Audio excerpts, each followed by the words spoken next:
in some incredible basketball environments, Blacksburg is putting everybody else on notice. Ooh, Kitley with a little bit of flair on the pass, taking a page out of Amor's book. Best duo in the country. Amor, long two is good. Kitley. She is just automatic. Amor wanting all three, and she'll get it. How on earth? Georgia Amor has absolutely come alive. Ladies and gentlemen, Georgia Amor. Nothing better. Coach-player relationship. With that said, let's go to Blacksburg. Georgia Amor joins us. First of all, Georgia, always great having you on the show. And a heartfelt congratulations. I mean, you guys have accomplished a lot together as a team, but now you can sit there and say, guess what? We're the #1 seed heading into the ACC tournament, and that's something the Hokies have never been able to say. I know that one felt good yesterday, didn't it?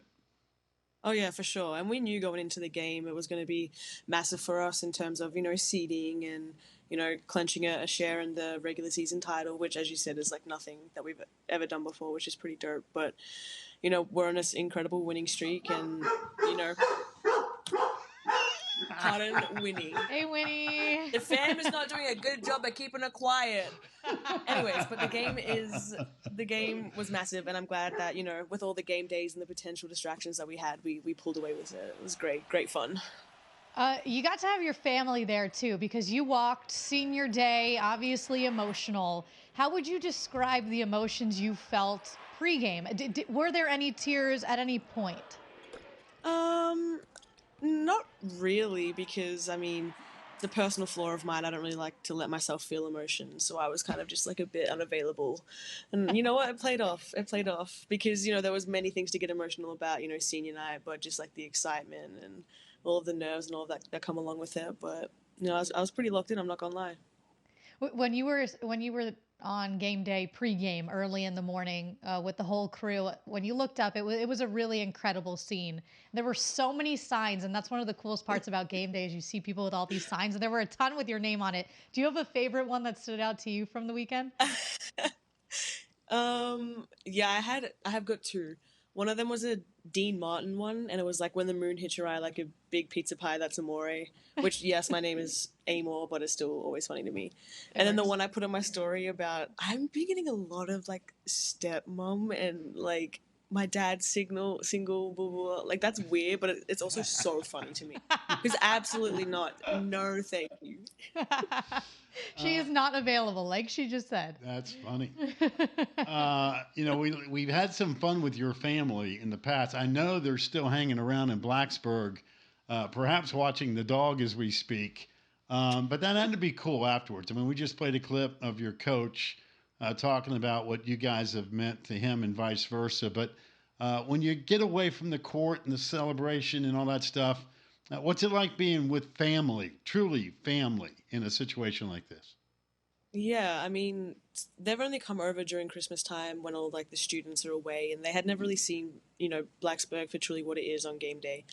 So for them to come and see this sold out, literally game day there and everything, it was so cool for me because not to toot my own horn, but I've been in some pretty big environments and we play in tournaments and, we had that game in Charlotte. So I've seen all of these crowds and the energy and all of that. But this was the first time that they've really seen that.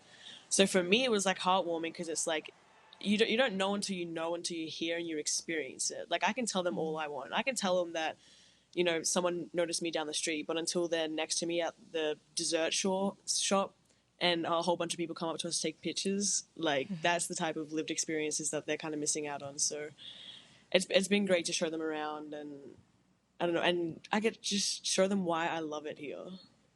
Hashtag local celebrity. We'll ask for our picture next time we see you. It's not hard in Blacksburg. Yeah, that's very, very true.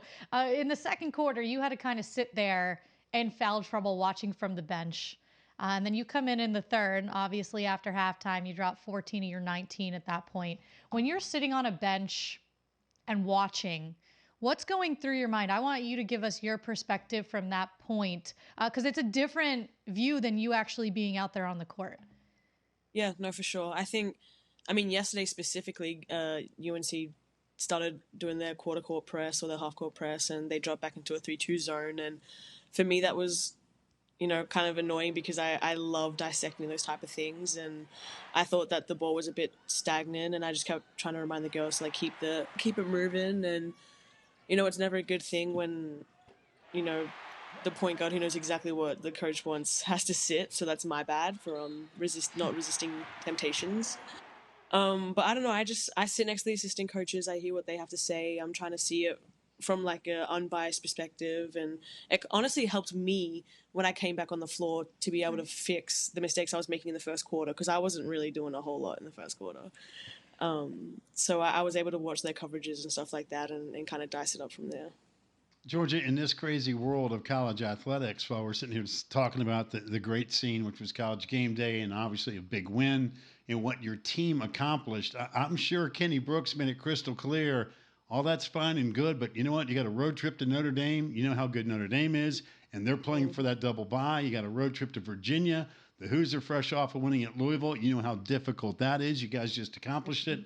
So what was the message from Coach? Yeah, you want to celebrate and take it all in, but man, now we're getting to the best part of the year. The fact you guys are ranked 5th in the country in the AP poll, you locked in that number 1 seed, but you've got 2 major games this week before you get to Greensboro. Yeah, and we haven't forgotten about them either. I think we're a really mature group, and we've said it all along. It's one game at a time, and we've really kept the main thing. So, I think a big testament to show how we've been doing that was in fact yesterday. We kept that game our main priority of focus, and if that doesn't just go to show how locked in we are at this point of the season, and we're aware of the target we have in our back. Obviously we jumped the rankings, and now we're number 5, and I think it's like a 10-game winning streak or something like that, and any win for a program against us it would be massive for them. So we are very, very aware, but I think we're also peaking at the right time, and as I said, we're very, very locked in. Yeah, I would say locked in. You didn't even know what your win streak is. That's a perfect example of the fact that you have no clue what's going on. It's on to the next one. What feels different about this team right now than maybe a month and a half ago? Oh, it's like chemistry, but it's not in a bad way. Like when I said we didn't have chemistry, it wasn't like we hated each other and we're fighting and stuff like that. No, it was like we had transfers that came from previous programs that are trying to find their place, and Liv and Tilly have done an exceptional job at that. They've stepped into their roles, and we've got freshmen flourishing at the right time. There's always going to be ebbs and flows in the season, especially when you're a freshman. It's learning experiences, but like we're genuinely just exceeding in every single role that we're supposed to have.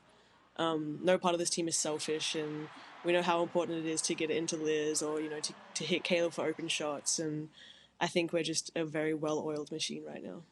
Georgia, the importance of experience, what you guys went through last year, winning the ACC championship, rolling into the Final Four. Do you ever find yourself kind of tapping into those experiences from last year already into this great run that you guys are currently in? Yeah, for sure. I mean, experience helps with everything, but I think the main thing we try not to do is kind of like reflect in a reminiscent way, if that makes sense, or like a comparison way. I mean, obviously playing in front of big crowds, high stake games, that all helps. But we never wanted to get to the point where we were like, oh, this time last year we were this time last year we were that, because it's a completely different season. But I think we're on trail for a pretty good postseason, provided we keep doing what we're doing. Yeah, comparison's the thief of joy anyway. You want to enjoy the moment you're in. Since we always talk about you and Liz and the duo that you are, combining for 53 in this last game of the 74 points, when you're out there and you get to play with her, but now even just as her friend, as you guys get ready to finish up this run together, playing together, what stands out to you most, impresses you most about your bestie's game? Her just consistency. I mean, it's just unbelievable. She sees different coverages every single game. People beat up on her. They want to take cheap shots, or they want to just, I like to say that they can't beat her, so they're going to try and beat her. She's just that good, but she just stays so consistent, so level-headed, and, she just wants to win more than anything. And I think, the biggest part of her game that's taken that next evolution is her mental. Yeah. Like, she knows that she cannot be stopped, and it's the coolest thing to watch. And I think sometimes we take it for granted. I know your coach says it all the time. Like, we cannot take for granted what we're watching from Liz Kitley. And you get the best seat in the house because you get to do it with her. So I know sometimes you get caught up in the moment. It's an everyday thing. But when you take a step back to really see what she's doing, it's incredible. We had her on last week, and she had a big reveal for us. And she told us live on TV she was getting ready to go get a tattoo with Kayla King. Do you have any big breaking news you would like to share on ACC PM at all? Before we eventually let you go? I'm getting a tattoo tonight as well. Are you really? We have a tattoo artist, and I mean, we go to Mischief Inc. in Roanoke, and she's a big fan. She comes to all of our games, and you know, yeah, we have a pretty tight relationship, obviously. Are you getting something in particular? No. She doesn't. I have a couple already, so at this point it's like, nah. I've got a few ideas. I'll go there, stick the template on my body, and see where I go from there. Okay. All right, before we let you go, though, I feel like it would be a missed opportunity if you don't get your mom and the pup back in the shot in some shape, way, or form. We got to do this. This is becoming kind of a tradition on the show. Is there a charcuterie board? It would be complete if so. There we go. We get the group. Where There is we she? are. Hey, There we look at go. Betty. Oh my gosh, it's really a full house. Man. Hey, family. The dog has never been happier. Look at that. That's the crew. happiest dog I've ever seen. We're going to need a bigger apartment. I know that much. Oh, Forget that. Yeah. Oh, listen, congratulations on all your success. And to the family, we appreciate that you guys allowing Georgia to really showcase her talents for everybody here in the ACC. It's been a joy to watch you guys. We appreciate it very much. Look at me. Thank you, guys. Bye, more family. See you later.